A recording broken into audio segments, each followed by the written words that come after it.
అదొకటి. అవునన్నా. అది కాదు ఇది.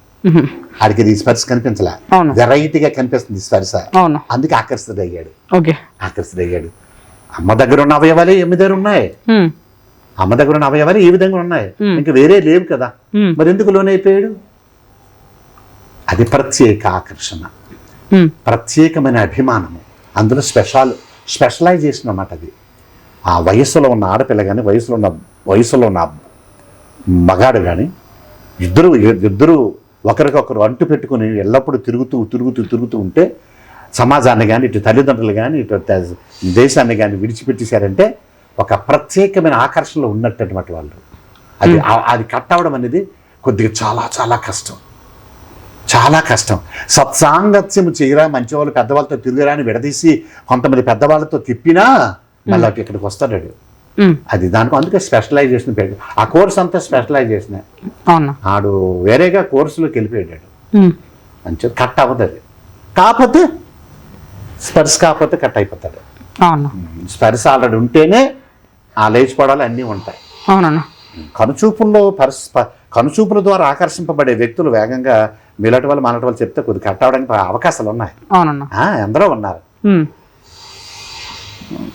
ఆ స్పర్శ జ్ఞానం ప్రత్యేకమైనటువంటి క్వాలిటీ అనేది తనకు ఏర్పడింది కాబట్టి కట్ అవడానికి అవకాశాలు లేవు.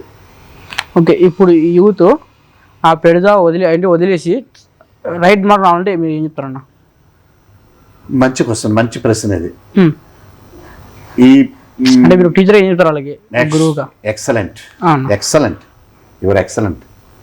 నేను యాజ్ ఏ టీచర్కి అయితే పాఠాన్ని 40 నిమిషాలు చెప్పాలి. పాఠశాల క్లాసులోకి వెళ్ళి పాఠాన్ని 40 నిమిషాలు చెప్పాలి, లేదంటే 30 నిమిషాలు చెప్పాలి. నేనైతే క్లాసులోకి ఎంటర్ అయిన తర్వాత యాజ్ ఏ తెలుగు పండిట్గా, తెలుగు భాషా పండితులు నేను చదువుకున్న కోర్సును బట్టి నేను పాఠాన్ని 30 నిమిషాలు చెప్పను. పాఠాన్ని 15 నిమిషాలు చెప్తా. ఓకే, ఉన్న 15 నిమిషాలు నీతి విద్య చెప్తా, మారల్ ఎడ్యుకేషన్ చెప్తాను నేను. మారల్ ఎడ్యుకేషన్ ఎందుకంటే మనం ఎంతవరకు ఎంత పెద్ద అయ్యామో ఎన్నో చూస్తున్నాము, ఎన్నో అనుభవించాం కూడా. ఆ అనుభవపూర్వకంగా ఒకటి చూసిన దృశ్యాలు బట్టి ఒకటి నేనైతే మారల్ ఎడ్యుకేషన్ ఇస్తాను పిల్లలకి. ఏం మారల్ ఎడ్యుకేషన్ అంటే వాళ్ళు ఏదైతే బూత్ అనుకుంటున్నారో అది బూత్ కాదని అక్కడికక్కడ వాళ్ళకి నిరూపిస్తా. పిల్లలు ఇద్దరికి ఏదైతే బూతి అనుకుంటున్నారో, ఏదైతే ప్రేమ అనుకుంటున్నారో అది బూతి కాదని అక్కడిక్కడ ప్రాక్టికల్ చేయిస్తాను నేను. అలా చేయించాను పిల్లల్లో. వాళ్ళిద్దరు మరసండి అక్క చెల్లెల్లా తిరుగుతుండేవారు, అక్క చెల్లెలకి తిరుగుతుండేవారు, చేయి పట్టుకుని తిరుగుతుండేవారు. ఏరా ఇప్పుడు ఎలాగొందరా అంటే మీరు చెప్పిన అంటే మీరు చెప్పిన కానీ మానేశానండి అంటాను. మీరు చెప్పిన కానీ మానేశాను. ఎందుకు మానేశారా అంతే మరి, వాళ్ళకి చూడలేదు, నేను వాళ్ళకి చూడలేదు, మానేశాను. ఎలాగ చూసినా మీ ఇంట్లో అక్క చెల్లి ఉంటారు కదా, మరి ఇది కూడా అక్క చెల్లి అంటారా, ఇది కూడా మీ అక్క లేదా మీకన్నా పెద్ద చిన్న చెల్లి అవుతుంది. మరి ఎలాగ ఉంటుంది? చెయ్యి పట్టుకుని నడవండి, అది అలా వస్తుంది ఇలా వస్తుంది అని చూపులేట్లేదు అన్న. దాని తొడ మీద చెయ్యేసి పట్టుకో, చేసుకో, నీ తొడ మీద చేసుకుంటది. జట్టు పట్టుకుని వెళ్ళిపోండి, ఫోటో తీసుకోండి, హాయిగా చూసుకోండి. అంచేత అలా చేయకమ్మా, అది తప్పు కదా, అలాగే ఆలోచించడం తప్పు కదా. దాని లేట్ ఉందిరా. చాలామంది 10th క్లాస్లో రజస్వలు అవుతారు. రజస్వలు అయిన తర్వాత అదేదో పెద్ద విడ్డూరంలాగా ఫీల్ అవుతారు. విడ్డూరంలా ఫీల్ అయ్యి ఈ వెధవలు కూడా ఆ అమ్మాయి ఎందుకు రాలేదంటే ఏదో చెప్తారు వీళ్ళు. 10thలోనే గవర్నమెంట్ కూడాను పిల్లలకి మారల్ ఎడ్యుకేషన్ ఒక సబ్జెక్ట్ పెట్టాలి. నీతి విద్య అంటారు దాన్ని. ఏదైతే బూత్ అనుకున్నారో అది బూత్ కాదని నిరూపించేటట్టు ఆ ఉపాధ్యాయుడు చెప్పేటట్టు ఒక సబ్జెక్ట్ పెట్టియాలి. అన్ని సబ్జెక్టులు పెడుతున్నారు కానీ నీతి విద్య అనే సబ్జెక్ట్ పెట్టడం లేదు. ఏదో చిన్న చాప్టర్లో ఒక 2-3 కాగితాలు ఇచ్చేస్తున్నారు, ఒక పాఠంలో ఒక ఏదో 4-5 పేరాలు ఇచ్చేస్తున్నారు తప్ప. అయితే ఆ 2 పేరాల్లో కూడా మంచి ఉపాధ్యాయుడు అయితే దాన్ని ఎలాబరేట్ చేసి వివరించి చెప్పొచ్చు. పుస్తకమే ఇచ్చిన అవసరం లేదు. ఆ 2 వాక్యాలు ఎలాబరేట్ చేసి విశాలంగా తనకున్న జ్ఞానాన్ని ఉపయోగించి పిల్లలకి అది బూతు కాదురా, మంచిదా, ఇష్టం రా, నువ్వంటే అభిమానం రా అని చెప్పొచ్చు. దాని మీద కూడా మనం కూడా మోటివేట్ చేయొచ్చు పిల్లల్లో. అవును. అంటే నేను ఏం చెప్తున్నా అంటే ఇప్పుడు ఒక 20 years 22 yearsలో మీరైతే ఏం చేస్తానని అడిగారు కదా, అవునవును ఆ మాట కదా ఇప్పుడు నేను చెప్పాను. నేనైతే 15 నిమిషాలు మోరల్ ఎడ్యుకేషన్ చెప్తాను. మా తెలుగు సార్ మాకు మంచి మాటలు చెప్పారు. మాకు పెద్ద తెలుగు సార్ అంటాను ఇప్పుడు, నన్ను పెద్ద తెలుగు మేసారు అన్నట్టు, ఇద్దరు ఉంటారు తెలుగు మేసార్లు. మా పెద్ద తెలుగు మేసారు మాకు మంచి మాటలు చెప్పారు అనేటువంటి కితాబు పిల్లల నుంచి వచ్చే ఆ విధానాన్ని టీచర్కి ఉండాలి ఖచ్చితంగా. అప్పుడు పిల్లల్లో నైతికంగా మార్పు వస్తుంది.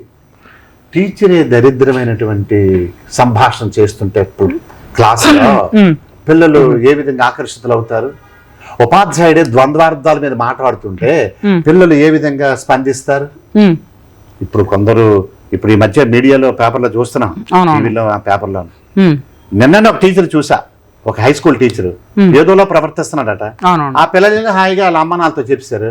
వాళ్ళందరూ వచ్చారు, ఏకంగా మొత్తం కీళ్ళు ఇచ్చేసారు ఆ టీచర్కి. ఉపాధ్యాయుడు ఎప్పుడు కూడా ఆదర్శవంతుడిగా ఉండాలి. ఆదర్శవంతమైన ఉపాధ్యాయుడు అంటారు అతన్ని, ఐడియల్ టీచర్. అలాగే ఉండాలి. ఉపాధ్యాయులు ఉంది. పిల్లలు మార్పు రావాలంటే, పిల్లలు మ్యాథ్స్ బాగా పెరగాలంటే, పిల్లలు ఒక మంచి నడవడికి రావాలంటే టీచర్లోనే ఉంది. టీచర్ మార్చగలడు.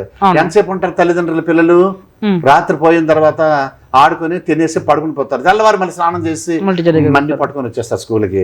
9 గంటల నుంచి సాయంత్రం 5 గంటల వరకు ఎక్కడ ఉంటున్నాడు ఆ పిల్లలు? టీచర్ దగ్గర ఉంటాడు. ఎవరిది బాధ్యత? టీచర్ది. అది ఉపాధ్యాయుడికి ఉండాలి.